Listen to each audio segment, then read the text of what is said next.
The laughter stopped at exactly 10:42 p.m. One moment, there were voices echoing through the living room, the warm glow of birthday candles reflecting off smiling faces. The next moment, the lights flickered. A scream cut through the air. Then silence. Heavy, suffocating silence. It was supposed to be her 23rd birthday, a night filled with family, cake, and the kind of memories you hold on to forever. But by the time the sun rose the next morning, that same house had become something else entirely, a place where trust died and innocence shattered. What happened that night would reveal a secret no one in the family was ready to face, a secret that had been hiding behind Sunday smiles and family dinners for over a decade, a secret wrapped in the comfort of familiarity, disguised as love. Welcome to Silent Witness True Crime Stories. Thanks to all my viewers and subscribers for your support. Stay tuned for daily true crime updates. Don't forget to subscribe and also download your free ebook by clicking the link in the pinned comment. He loved her like a daughter. He was there for every scraped knee, every graduation, every tearful breakup. He was the man who stepped in when her father walked out. But that night, love turned into something else entirely. Something that would leave scars no doctor could see and wounds that would never fully heal. This is the story of Emma Claire Thompson, and this is the night that changed everything. Emma Claire Thompson was the kind of person people genuinely liked. She wasn't loud or flashy. She didn't demand attention. But when she walked into a room, you felt her warmth.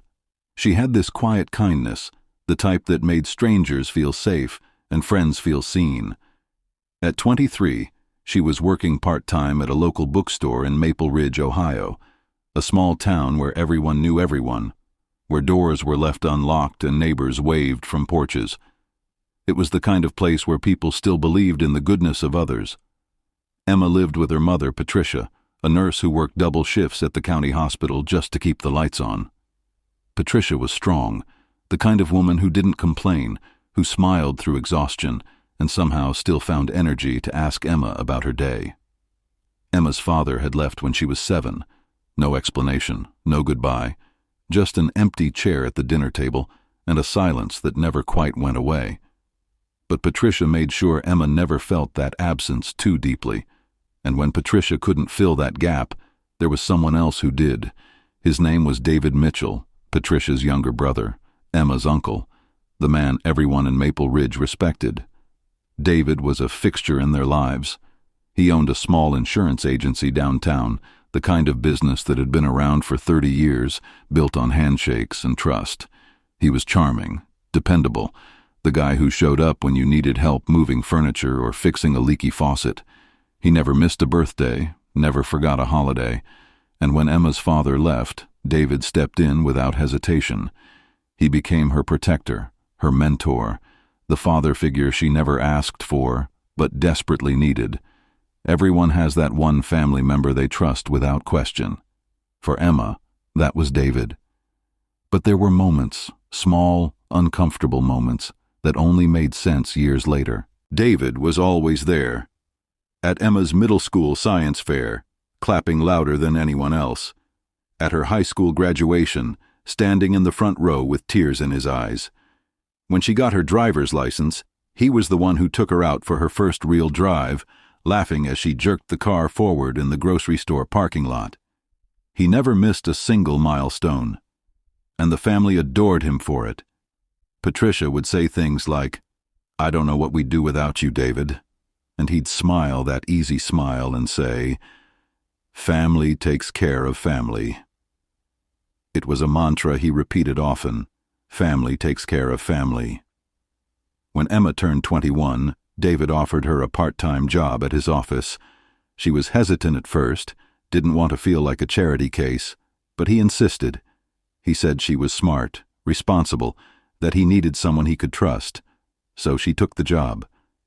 It was easy work, mostly answering phones, filing paperwork, organizing client files. And David was a good boss. He was patient, encouraging, always quick with a compliment. But over time, Emma started noticing things, small things. the way his hand would linger on her shoulder just a second too long when he passed her desk. The way his compliments shifted from, "You're doing a great job," to, "You look really beautiful today." The way his eyes would follow her across the room, even when he was on the phone with a client. At first, she brushed it off. He's just being nice. He's family.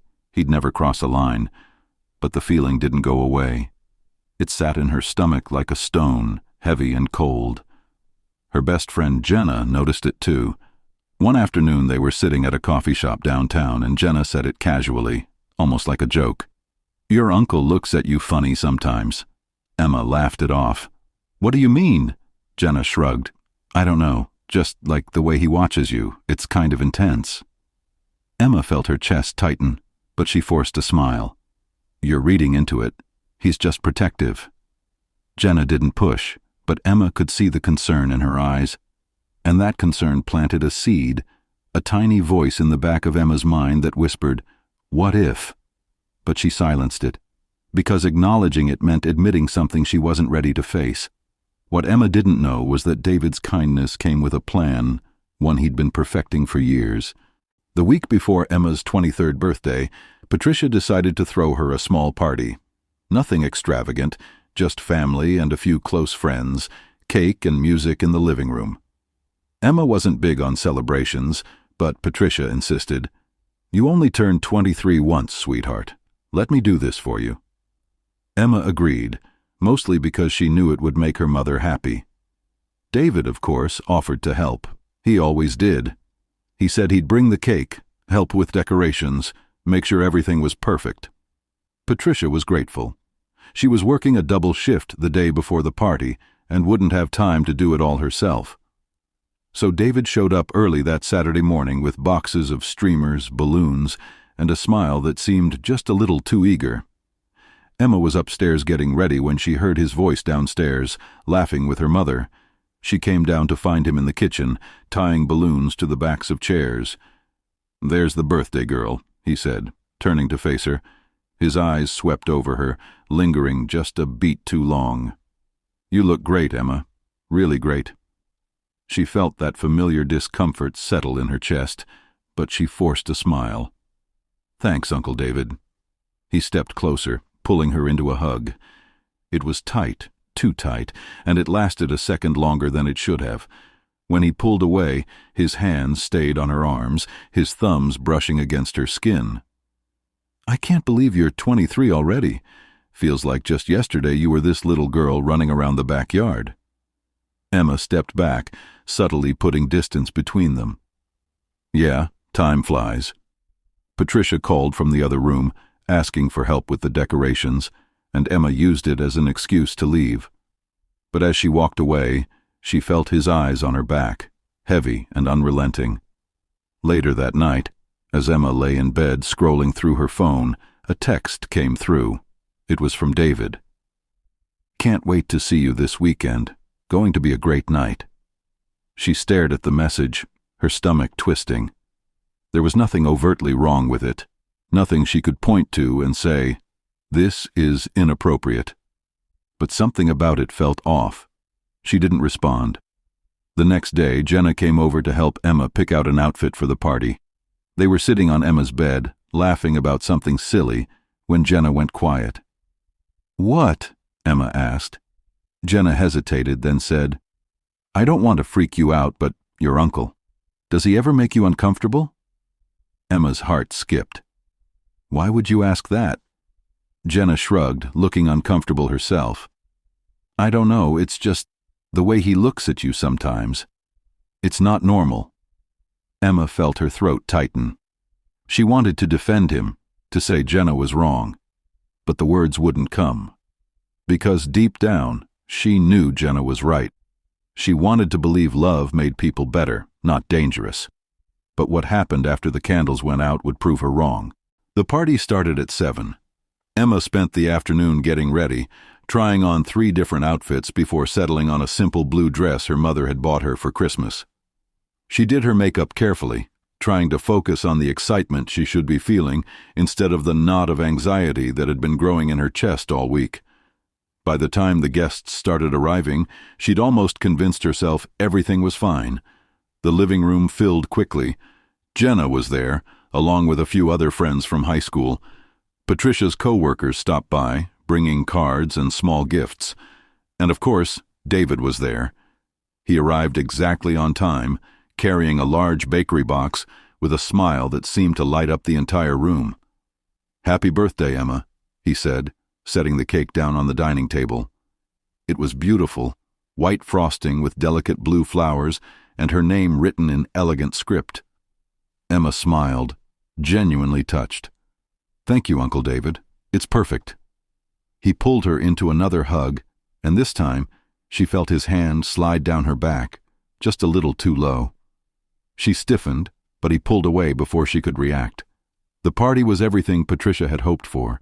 There was laughter, music, the warm buzz of conversation filling every corner of the house. Emma blew out her candles at 8:30, surrounded by people who loved her, and for a moment she felt genuinely happy.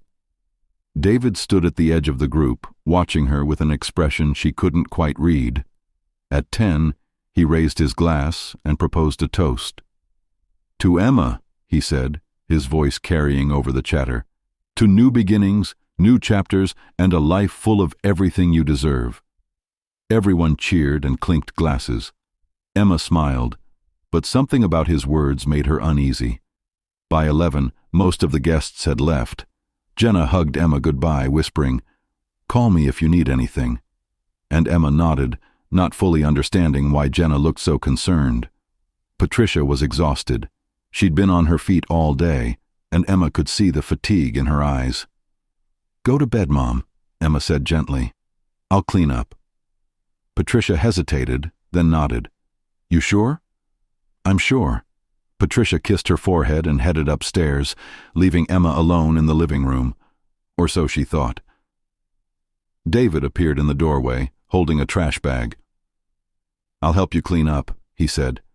Emma's stomach dropped. "You don't have to. I've got it." He smiled, stepping closer. "I want to. Besides, family takes care of family. Remember?" She forced a smile and nodded, turning her attention to stacking plates. But she could feel him watching her, could sense the shift in the air. The mood had changed. The warmth of the party had evaporated, replaced by something cold and suffocating. She thought it was just one more hug goodnight. But that hug would leave scars that never healed. If you're still watching at this point, drop a comment with, "I'm still here." Let's see who's truly following this shocking story. They worked in silence for a few minutes, Emma focusing on the task, David moving around the room with a calmness that felt anything but reassuring. The house was quiet now, the kind of quiet that feels heavy, oppressive. The only sounds were the clinking of dishes and the faint hum of the refrigerator. Emma was wiping down the counter when she felt him behind her. She didn't hear him approach, but suddenly he was there, so close she could feel his breath on her neck. "Emma," he said softly. She froze, her hand gripping the dishcloth. "You've grown into such a beautiful woman." His voice was different now, softer, almost a whisper, but there was something underneath it, something that made her skin crawl. She turned to face him, forcing herself to meet his eyes. "Uncle David, He stepped closer, closing the distance between them. "I've watched you grow up. I've been there for you when no one else was. You know that, don't you?" She nodded, her heart pounding. "I know, and I'm grateful. I think about you," he interrupted, his hand reaching up to touch her face. "More than I should."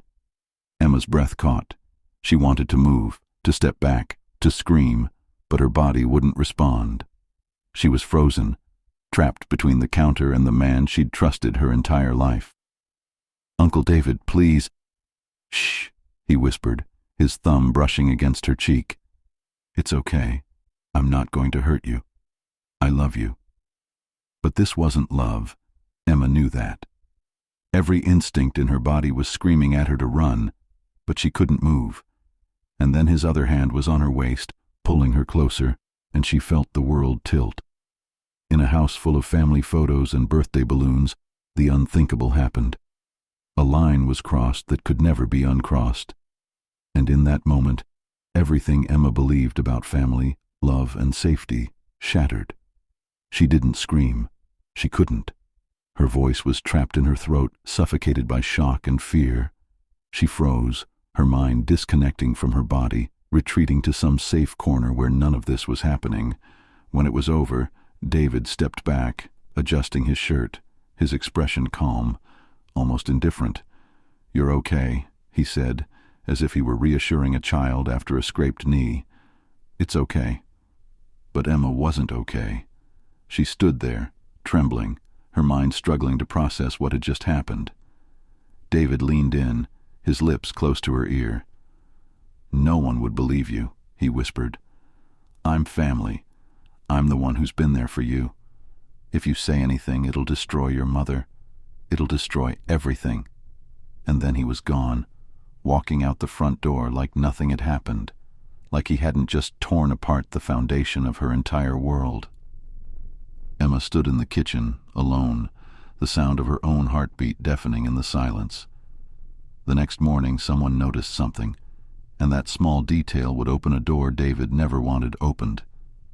Patricia found Emma the next morning sitting on the edge of her bed, staring at the wall. She hadn't moved in hours. Her eyes were red, but there were no tears, just emptiness.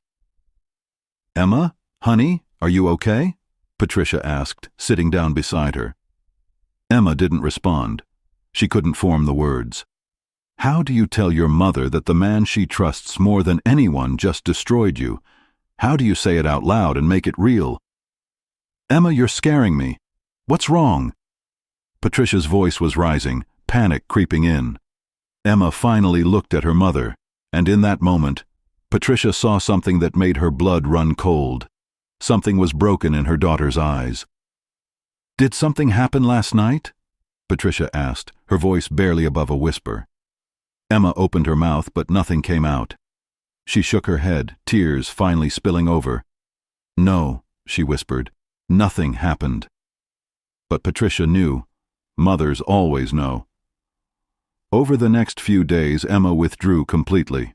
She stopped going to work, stopped answering Jenna's calls. She stayed in her room, the blinds drawn, the world locked out. Patricia tried everything to reach her, but Emma had built walls so high, no one could climb them. David called, multiple times. He texted, asking how Emma was doing, saying he was worried about her. Patricia thought he was being caring. Emma knew better. 2 weeks later, Patricia convinced Emma to see a therapist. Dr. Helen Carter was a middle-aged woman with kind eyes and a gentle voice. She didn't push, didn't pry. She just listened. It took 3 sessions before Emma finally said it out loud. "My uncle assaulted me." The words hung in the air, heavy and terrible. Dr. Carter didn't gasp or recoil. She just nodded, her expression calm and steady. "I believe you," she said. And those 3 words broke something open inside Emma. She cried for the first time since that night, deep, racking sobs that shook her entire body. Dr. Carter encouraged Emma to tell her mother, to report what had happened. But Emma was terrified. "He said no one would believe me. He said it would destroy my mom." Dr. Carter leaned forward, her voice firm. "Emma, this is not your fault, and you deserve justice." It took another month before Emma found the courage to tell Patricia. They were sitting in the living room, the same room where the party had been, where everything had fallen apart. Emma's hands were shaking as she spoke, her voice barely audible. Patricia listened, her face going pale, her eyes filling with tears. When Emma finished, Patricia pulled her into her arms and held her tighter than she ever had before. "I believe you," Patricia whispered. "I believe you, and we're going to make this right." But the family didn't react the way Patricia hoped. When word got out, half of them sided with David. He would never do that. Emma must be confused. David's been nothing but good to this family. The betrayal was almost as painful as the assault itself. When betrayal comes from blood, Who do you turn to for justice? But a single message found on David's phone would finally expose everything. It was 3 months after the assault when the truth finally came crashing down. David had been careful, calculated, but even the most careful people make mistakes. And David made his when he sent a text message to the wrong person. He'd been messaging someone, a conversation that suggested Emma wasn't the first. The details were vague, but the implication was clear. He'd done this before. And the person who received that message, a colleague from his office, was horrified. She didn't know what to do at first. David was her boss, a respected member of the community, but her conscience wouldn't let her stay silent. She forwarded the message to Patricia. Patricia stared at her phone screen, her hands trembling as she read the words, and then she called the police. The investigation moved quickly after that. Detectives interviewed Emma, and this time she didn't hold back. She told them everything. The years of uncomfortable looks, the inappropriate touches, the night of her birthday. They searched David's phone, his computer, and what they found was damning. Messages, photos, evidence that painted a picture of a man who had been hiding behind the mask of a loving uncle for years. David was arrested on a Tuesday morning. Patricia watched from the window as police led him out of his house in handcuffs. She didn't feel satisfaction. She just felt sick. The trial was held in the Maple Ridge Courthouse, a small building that had never seen a case like this. The town was divided. Some stood by Emma, horrified by what had happened. Others defended David, unable or unwilling to believe the truth. Emma took the stand. She looked David in the eye and told her story, her voice steady despite the fear coursing through her veins. David maintained his innocence. He said Emma was confused, that she was fabricating the story because she was upset about something else. But the evidence didn't lie. The jury deliberated for 6 hours. When they returned, the courtroom was silent. The verdict left everyone speechless. Guilty. David Mitchell was sentenced to 18 years in prison. The judge called his actions reprehensible, a violation of trust that could never be repaired. Emma sat in the courtroom, her mother's hand in hers, and felt something she hadn't felt in months. Not happiness, not relief. Just a quiet, fragile sense of closure. But no sentence could undo the damage. Emma never went back to that house. The place where she'd grown up, where she'd celebrated birthdays and holidays, was forever tainted. Patricia sold it 6 months later. They moved to a different town, started over. Emma went back to therapy. She found a new job, made new friends. Slowly, painfully, she began to rebuild her life. Every birthday since, she lights one candle. Not to celebrate, but to remember. To remember the girl she was before that night, and to honor the woman she's becoming. She's learning to trust again, though it doesn't come easy. She's learning that not all family is safe, but that safety can be found in chosen connections, in people who earn your trust instead of demanding it. Evil doesn't always hide in the dark. Sometimes it smiles at you across the dinner table. Sometimes it shows up with birthday cake and kind words. And sometimes the people who hurt us most are the ones we never thought capable of harm. Emma's story is a reminder that predators don't always look like monsters. They look like us, they live among us, and they rely on our silence to continue. But Emma refused to stay silent, and because of her courage, David will never hurt anyone again. What do you think justice really means in cases like this? Was 18 years enough? How would you feel if this happened to someone you loved, or to you? These are the questions we have to ask ourselves, because stories like Emma's aren't rare. They happen every day, in every town, to people who deserve so much better. If this story hit you like it did us, hit that like button. It helps us reach more people. And subscribe if you want more gripping true stories every week. Thank you for watching. And remember, your voice matters, your story matters, and you are never alone.